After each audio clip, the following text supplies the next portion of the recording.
A preview of The Big Fat Mermaid, now available on Amazon. Chapter 1. A long-expected and then ruined party. Once upon a time, in an underwater kingdom comprised of beautiful corals and questionably shaped sandstone castles, an evil witch and an enormous maiden. You know what? Never mind the introduction. Let's just skip to the action. "You've really outdone yourself this time, crustacean," whispered Poseidon, Merman King of Atlantis, the underwater kingdom. He was shirtless and muscular, wearing a shining gold crown, and had a long white beard that floated about as he spoke.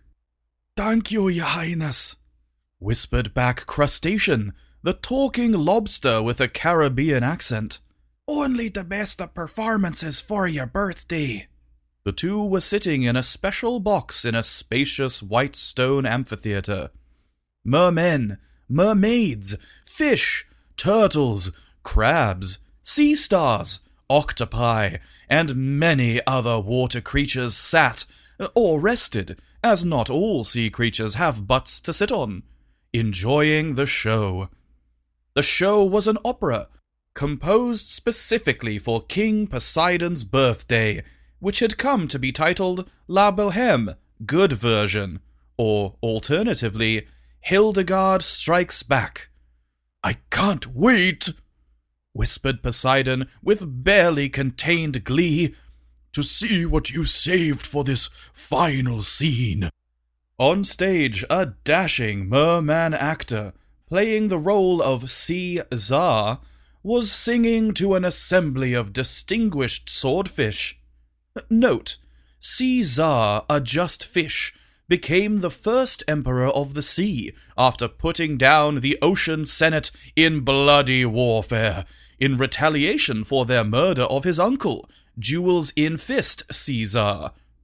By the way, watch for notes from the authors Tyler and Russell, and our esteemed editors, Dr. Dweezil and Professor Pally. "And now, all senators ye, I bring a gift quite large to thee. If you will give me my power due, then I'll give my own daughter to you. She's no small prize, you'll see. She is the widest thing in the sea. Hand your laurel crowns to me, and you can have this shell's contents for free." A massive closed clam was wheeled in on stage then, pulled by two burly angelfish dressed as slaves. One of the swordfish actors began to sing, "My lord, we know it's true. We now owe our allegiance to you. Though no gift can restore our glory, open the clam so we can end this story." "Very well," sang Caesar in response. "Open the shell."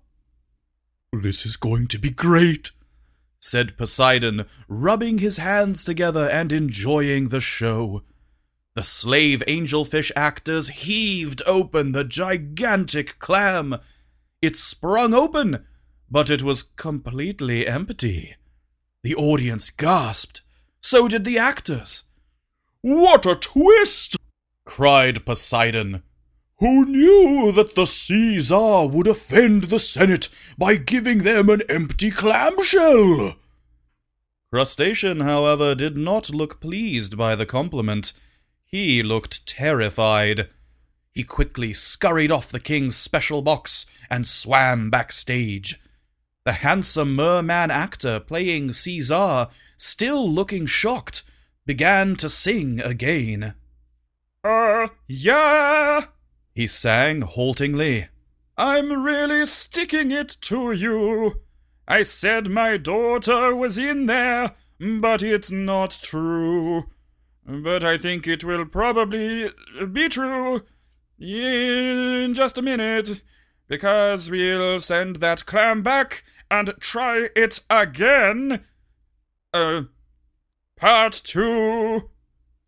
The slave fish actors looked at the Caesar actor with blank expressions, and he whispered loudly, "Take it backstage again!" At that moment, a young, frightened-looking actress swam on stage. She all but yelled to the actors, "Aria's not backstage! We can't find her anywhere!"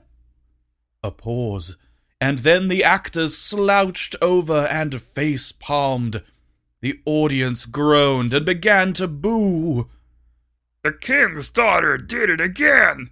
yelled an orange jellyfish in the audience. "Just like the princess did last year!"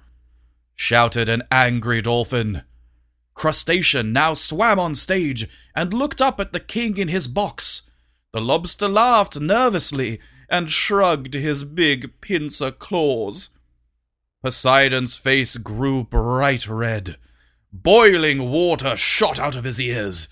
He rose out of his seat and yelled, "Aria!" Poseidon made his way down into the crowd. "No, your majesty!" cried Crustacean. "Remember your blood pressure!" Pow! Poseidon punched a random merman square in the jaw. He smacked a mermaid on the back of the head. He clunked 2 fish together. He flung the orange octopus away. He slammed the organist into the keys, knocking her out cold with a shriek of the organ. "It be all right," said Crustacean, dodging fleeing actors. "You see, Crustacean fixed this." The king made his way up to the stage, picked up a prop statue, and hurled it through the set. "Oh, Aria," said Crustacean, hiding under his pincers as guests ran out of the chamber screaming. "What was so important that you would turn your father's birthday into this catastrophe?" The rest of this story is available on Amazon and Amazon UK. It's amazing and low-priced.